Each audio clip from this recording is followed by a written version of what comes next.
All right, you heard our presenting sponsor just now in the promo. Our coverage of Radio Row this week is presented by DN Van Lines. Choosing Sunday's winner is a coin flip, but choosing your move day winner is a sure bet when you move with DN Van Lines. Call my friend Oded Carmi and his team for all your moving and storage needs. Did I say Oded Carmi? I did. Oded Carmi joins us right now here from Radio Row. Oded goes to the Super Bowl every year. He pays us a visit, and so he does. Sure, I also want to thank real quick Jack Pocket for their hourly sponsorship. Oded, how you doing? Good. How you doing, Mike? Good. You were telling me off the air that you got something for me now. I got something good, but first I got to eat a little crow, right? Last time I was in with you guys about 2 months ago, right? That's right. You guys remember the Belichick conversation, and unfortunately that my prediction did not come through. So you guys are right. I'm in take jail As usual. Take jail. I'm in take jail, so I'm not. So I'm not going to go with another take right now. Take probation. Okay. Take probation. We don't. First offense does not get sent to jail. Yeah. So I mean, okay, I'm in probation. So I thought it'd be a little fun to talk about what it's like to be here in Vegas and what we do while we're here. Don't worry, Jim. I'm not. It's not going to be too exciting. But I listened yesterday. You got Stephen A. on, right? And Stephen A. said that when he looks at his show, he's able to look segment by segment and see what really what picks up listenership. Right. And football was number one, basketball NBA, number two, baseball low. And I remember this is like a year ago, Mike. I sent you an email, and I'm like, hey, we have this Worcester boxer that's going to be, and you were like, summarily delete the email. You're like, this is not like combat sports. Did I not get back to you? No, you did. Okay. You're just like, I'll take it under advisement. Delete the email. Even though you have had Wilder on the show, so you had some of that. Was that the kid that fought last night? Yeah. I watched it. Jermaine Ortiz, really close. Some people say he got robbed. Okay, I thought it was a lousy fight. It was a lousy fight. Nothing happened. No one hit anybody. Nobody hit anybody. Like, is someone going to hit somebody? Nobody hit anybody. It was right here, It was right here. It was right here. Yeah. And Jermaine's a Worcester guy. That was a big deal for him. But tonight, I'm going to a different combat sports event. Uh-oh. And I want you guys to guess what that combat sports event is. Well, so obviously there's some sort of I don't know. There's a joke here. You're going to like Monster Mash or something? Oh, no, no. Wrestling? No, in that general vein, but no. The Spearmint Rhino? All right, Jimmy, Sumo. UFC or something? It's related to the UFC. It's called Power Slap.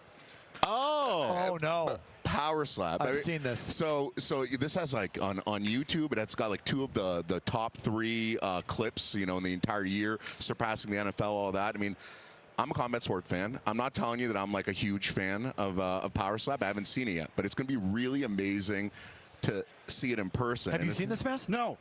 Guys just line up and slap each other in the face. Oh, but like they're hitting each other so hard it echoes out. You feel it. You watch. You're like, oh. That's what I was going to guess. Yeah. They just crack each other across the face With an open hand. With an open hand. With an open hand, and it's like they measure each other up. Or they keep going. No, I think they have about 5, and they either like the person like taps out essentially, or gets knocked out. But it's. It's something. So I thought that you guys would like that's a cool idea here. But so we're doing that. Can you crack him in the nuts? No, that's called Rochambeau. Oh. That's a different, very similar type of thing. So there's a name for it. There's a name for it. So that's fun. Tomorrow we are going to UFC, and then Sunday's the big game. So it's exciting to be here. And I would ask you guys. You guys have been here in Vegas for about a week. Yep. What was your favorite aspect of Super Bowl in Vegas? I mean, for me, it was U2 at the Sphere. That was worth every penny. The best thing we did, but I just think it's a scene and a city and a setting that befits the big game. It feels big. It's worthy of it. It's worthy of the big game. It fits into the big game. You feel it in town. It's like, there's some places you go like it's just another convention or... Well, like last year in Phoenix. I mean, this feels bigger than last year, no doubt. Big time. And I'll tell you what, I mean, like even in L.A., it didn't have the same feel. L.A.'s like, L.A. swallowed it up. Yeah, L.A. swallowed it up. L.A.'s too cool for the Super Bowl, like, all that. And it's a downtown L.A., which isn't really a place. This is right off the strip. You're at the Mandalay Bay. It was fitting. And I don't know if that lent to what I thought was a busier week on Radio Row. Like, I mean, usually Monday, Tuesday are almost empty. And it's been busy from day one, from the day we walked in. So I think it's been a great site. Were you guys happy with the level of guests? Obviously culminated with me, right? But, Yes, but are you guys happy with it? Yeah, and I think to Mike's point, because it's Vegas and because it's more accessible, close to LA, it's like there's more star power here this year, I feel like, as in years past, especially compared to last year. Well, Oded, as a Belichick supporter and longtime Patriots supporter and fan, are you disappointed that they moved on from him? Was that the wrong thing? Yeah, I mean, listen, I will admit, you know, now that I got a chance to reflect on it, it was that thing of having that binky, right? That connection to 20 years. I'm 41 years old. I mean, that, 20 years of greatness was my essential, me growing up, right? So that was kind of that last connection. I was shocked they didn't get a job. Right. And I like your take, by the way, that you think that he might get a job midseason. I think that could happen. I don't even. That wasn't my take. I honestly don't think that's in play. So you think he's done?